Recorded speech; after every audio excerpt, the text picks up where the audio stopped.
At ayan mga ka-crypto, mayroon po tayong napakahalagang balita na direktang makakaapekto sa buong XRP community at sa buong crypto market sa United States dito. Habang ang lahat po ay nakatutok sa araw-araw na galaw ng presyo, isa pong malaking kaganapan sa Washington ang pwedeng magpabago ng laro sa mga susunod na araw. Ang Clarity Act ay mas malapit na ngayon sa Senate vote kaysa sa anumang punto mula nang ipasa ito ng House. Isa pong malaking revelasyon ang ibinunyag ng Coinbase Chief Policy Officer na si Faryar Shirzad sa kanyang naging panayam po sa Fox News. Ayon po sa analyst na si Jack the Rippler, ayan, ang pahayag na ito ay may dalang napakalaking bigat para sa ating lahat. Sinabi po ni Shirzad na ang botohan ay posibleng mangyari kasing aga po ng Lunes sa susunod na linggo. Para sa mga nag-aabang ng malaking pagbabago sa regulasyon, ito na marahil ang pinakamagandang balita sa taong ito. Kaya pag-uusapan po natin ng malalim ang timeline na ito, kung ano ang ibig sabihin ng mga pahayag ni Shirzad at kung paano po ito makaaapekto sa ating mga hawak na asset. Ayan, bakit nga ba napakahalaga ng pahayag ni Faryar Shirzad tungkol po sa timeline?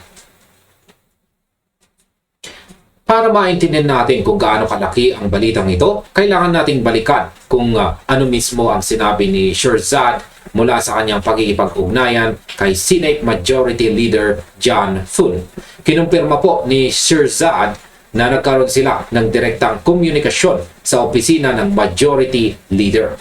Ayon sa kanya, ang commitment po ni Thune na maipatupad ang Clarity Act bago mag-August recess ay nananatiling buo at walang pagbabago. Kahit po ang CNBC ay nag-uulat na planong dalhin ni Thune ang bill sa floor vote bago po ang naturang bakasyon ng Senado. Inilarawan pa ni Shirzad ang bill bilang ready for final action. Isang sinyales na tapos na ang mga debate at handa na ang lahat para sa botohan. Sa aking opinyon, ang bilis ng mga pangyayaring ito ay nagpapakita na may malaking panggigipit sa politika para maipasa na ang batas na ito bago matapos ang session.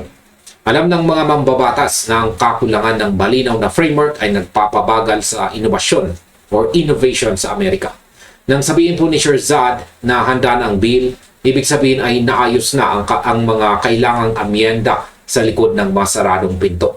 Kung ang botohan ay talagang mangyayari sa Lunes, ito ay magbibigay po ng sapat na buffer days bago ang August 8 recess para sa anumang huling pagbabago. Kaya para sa akin, ang ganitong klaseng transparency mula sa Coinbase CPO ay nagbibigay ng mataas na kumpiyansa na hindi na ito basta-bastang usapan lamang kundi isang tunay na hakbang patungo sa batas. Ngayon ay paano naman nakatulong ang suporta ng 78 Democrats para pumasa ang bill? Isa sa pinakamagandang aspeto ng Clarity Act ay ang pagiging bipartisan nito. Matatandaan noong ipasa ito sa House, umabot po sa 78 Democrats ang sumama sa bawat Republican para ipadala ang market structure bill diretso sa Senado. Hindi madaling pagsamahin ang dalawang partido pagdating po sa digital assets. Pero ang kasalukuyang draft ay naglalaman ng humigit kumulang 70 pages ng mga karagdagang patungkol sa law enforcement at ilang pages para sa consumer protection. Ayon po kay Shirzad, halos lahat ng mga karagdagang ito ay nagmula sa mga panukala at prioridad ng mga Democrats. Ngayon, sa aking opinyon, ang strategying ito ang susi kung bakit umabot ang bill sa puntong ito. Noong una, akala ng marami ay makakarangan ito dahil sa partisan politics. Pero sa pamamagitan ng paglalagay ng consumer protections na gusto ng mga Democrats, nawalan ng dahilan ang kabilang partido para harangin ito. Sabi nga ni Shirzad, it is an extraordinarily bipartisan piece of work.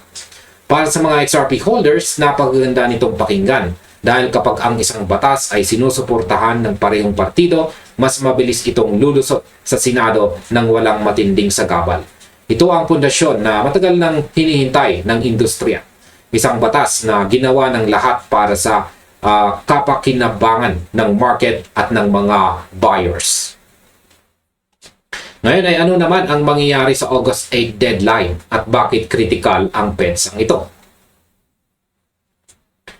Ang Senado ay nakatakdang pumasok po sa kanilang August recess, yan, sa August 8. Aminado si Sherzad na si Senator Thune ay nagpahayag ng ilang pag-aalinlangan kung kayang tapusin ang buong legislative queue o listahan ng mga trabaho bago magsimula ang bakasyon. Marami kasing issue ang pinagtatalunan sa Washington ngayon. Gayunpaman, pinatunayan po ni Sherzad na ang Clarity Act ay may ibang status kumpara sa iba pang mga items sa listahan ni Thune. Sabi niya, siya ay hopeful na matutuloy ang botohan dahil ang pagpasa nito bago ang recess ay magbibigay sa Senado ng isang napakalaking bipartisan win na maipagmamalaki nila sa kanilang mga constituents. Sa aking opinyon, ang deadline po sa August 8 ay nagsisilbing isang panggipit na orasan. Yan, panggipit po na orasan o countdown timer. Sa politika, kapag may nakatakdang bakasyon ang mga mambabatas, madalas na doon lamang nila ginagawa ang mga pinakamahalagang desisyon para matapos na ang trabaho. Kung totoo po ang sinabi ni Sherzad na mayroon ng 51 confirmed yes votes, ang natitira na lamang ay ang formalidad ng botohan. Ang takot ng iba ay baka ma-delay na naman ito hanggang sa pagbalik nila sa September o October. Pero sa mga pahayag ng liderato, malinaw na gusto nilang maiuwi ang tagumpay na ito bago sila umalis ng Washington. Ang susunod na ilang araw ang magpapasya kung ang optimismong ito ay magiging isang opisyal na batas. Ngayon ay bakit konektado kay XRP ang Clarity Act at ang mga pahayag ni Jack the Ripper? Ang desisyon ng kilalang crypto commentator na si Jack the Ripper na i-share ang video clip ni Sherzad ay may malalim na dahilan. Nakakonekta ito ng direkta sa kasalukuyang regulatory situation ng XRP. Bagamat si XRP ay napanalunan ng kalinawan sa korte laban sa SEC pagdating po sa secondary market sales, kulang pa rin ito sa isang boto at formal na legislative structure sa ilalim ng batas ng United States. Ang Clarity Act ang magbibigay po ng legal structure na ito para sa digital asset classification. Kapag naipasa ito, babago ang buong kapaligiran ng negosyo para sa mga cryptocurrency exchanges, sa mga malalaking institution at maging sa ating mga retail holders. At ngayon sa aking opinyon, sangayon ako sa naging hakbang ni Jack the Ripper na pagpapalawak ng balitang ito. Marami sa ating mga holders ang masyadong nakatuon sa presyo, sa chart at nakakalimutan na ang pundasyon ng pangmatagalang halaga ay nakasalalay sa batas. Kung magkakaroon na ng formal na market structure ang United States, mawawalan na ng dahilan ang mga tradisyonal na bangko at institution na mangamba sa pagpasok sa ecosystem.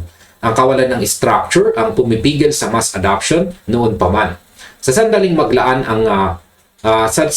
malagdaan ang Clarity Act, XRP at ang buong market ay papasok sa isang bagong era ng institutional confidence. Hindi na ito basta haka-haka.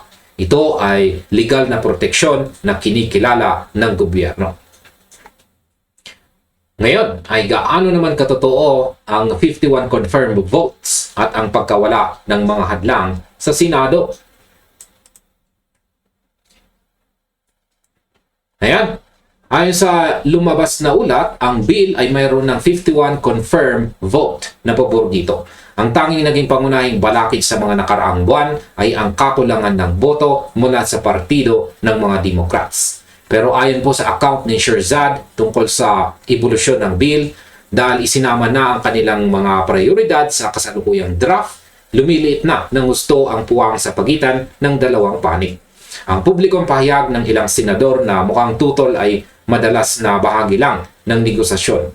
Ngunit sa likod ng mga pangyayari, unti-unti nang nabubuo ang mayorya na kailangan para maipasa ito bago sumapit ang August 8. Sa aking opinyon, ang politika po sa Senado ay palaging may kasamang drama bago ang aktwal na botohan. Normal lang na magpakita ng pag-aalinlangan ang ilang mambabatas para makuha ang gusto nila sa huling sandali ng negosasyon. Gayunpaman, ang pagkakaroon po ng 51 confirmed votes ay isang solidong tanda na abot kamay na ang tagumpay. Sabi nga ni Sherzad, naniniwala siya na nariyan na ang mga boto. Kung tama ang kanyang pagtatasa, ang mga susunod na araw ay magiging mabilis na takbuhan para maabot ang quorum at maiharap ang bill sa plenaryo. Kaya bilang mga observers, kailangan po nating maging handa sa mga biglaang announcement mula sa Washington dahil ang bilis ng mga kaganapan ngayon ay hindi natin inaasahan. At ayan sa kabuuan, ang mga pahayag ni Coinbase CPO Faryar Sherzad sa Fox News ay nagbigay po ng napakalinaw na liwanag sa hinaharap ng Clarity Act. Ang posibilidad ng isang Senate vote simula sa Lunes ng susunod na linggo ay isang malaking hakbang na matagal nang hinahangad ng industriya. Sa tulong ng bipartisan support mula sa House at sa patuloy na pag-uusap sa pagitan po ng mga leader ng Senado at ng mga crypto executives, ang pangarap na magkaroon ng malinaw na market structure sa United States ay malapit na talagang matupad bago pa man magsimula ang August 8 recess. Kaya manatili pong nakatutok at huwag magpadala sa mga maling balita sa social media. Ang mga ganitong uri ng pagbabago sa regulasyon ang tunay na nagbibigay ng lakas sa ating mga hawak na asset. Kaya patuloy nating subaybayan ang mga kaganapan sa Washington habang papalapit tayo sa posibleng makasaysayang botohan sa Lunes. At hanggang dito na lamang po tayo sa video na ito mga ka-crypto. Maraming salamat sa inyong panonood. Maaaring panoorin na rin po ninyo sunod ang ating recommended video dito.